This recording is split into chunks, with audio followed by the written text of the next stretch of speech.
नमस्कार मित्रांनो, तुम्हा सर्वांचं पुन्हा एकदा आपल्या चॅनलवरती स्वागत आहे. आणि आज आपण परत एकदा एक रेसिपी घेऊन आलो तुमच्यासाठी, फक्त नॉनव्हेज. आता नॉनव्हेजमध्ये आपण एक नंबर चिकन बनवायचं आहे. चला तर बघू आपण.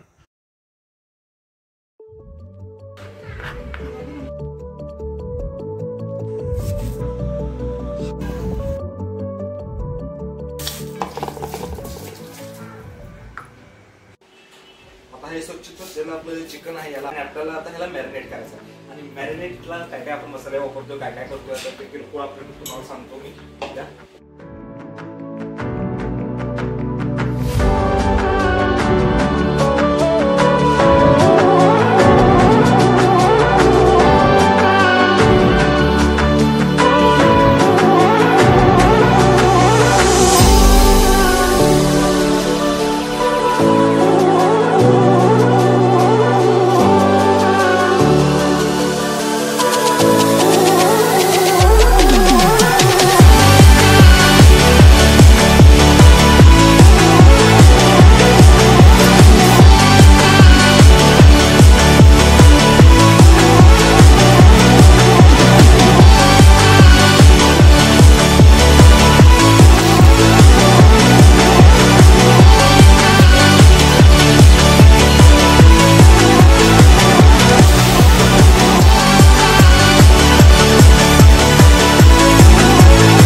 छान सुंदर दिसते.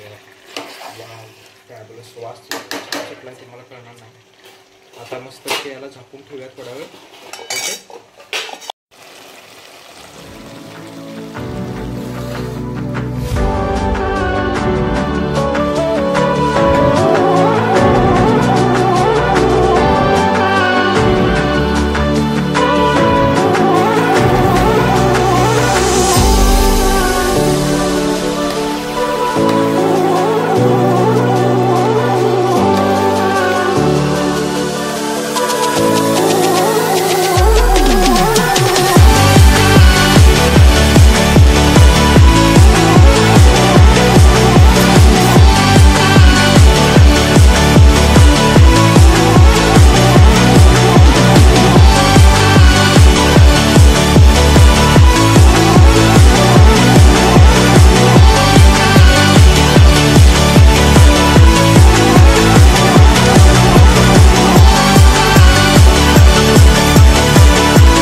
आपलं जेवण तयार आहे.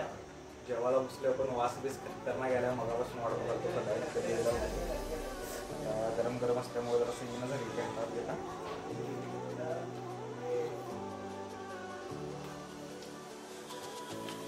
सेम पद्धतीने तुम्ही तुमच्या घरी ट्राय करा. काय आता मी टेस्ट अनुभवायला पाहिजे ना, ते तुम्हाला कळणार नाही. मी सांगून तुम्हाला कळणार कसं बरं. हॅलो मित्रांनो, जर तुम्हाला आवडलं असेल मी बनवलेलं आजचं चिकन, तुम्ही लाईक करा, शेअर करा, सबस्क्राईब करा. तर मला कमेंट करून सांगा कि भूषण भाई ये तो भाई एकदम गजब लेवल पे हुआ है. अगर नहीं हो तो फिर भी बता देना भाई क्या है अभी फिर इसमें भी, है ना. बता दो कुछ जो भी हो, देख लेंगे. आज पण मी जे जेवण बनवलं होतं, जे चिकन बनवलं होतं, ते पण मी कोल्हापूरची जी चटणी तुम्हाला सांगितली होती ना, ती ॲज इट इज ती मी आता माझ्या दीदीच्या घरी आलो तर ते दीदीच्या घरी पण ती सेमच चटणी आहे. तर आम्ही तीच चटणी वापरून बनवली होती. जेवण इतकं खतरनाक झालेलं, डिस्कस्टिंग. तर जेवण आमचं आता झालेलं आहे मस्त. जेवणाबरोबरच मी हा व्हिडिओ पण झाला आहे म्हणून समजतो. आणि आपण भेटू पुन्हा पुढच्या व्हिडिओमध्ये. असंच लाईक करा, शेअर करा, सबस्क्राईब करा माझ्या चॅनलला. आणि इथून पुढच्या व्हिडिओमध्ये पुन्हा आपण भेटतच राहू. Thank you so much. Bye bye.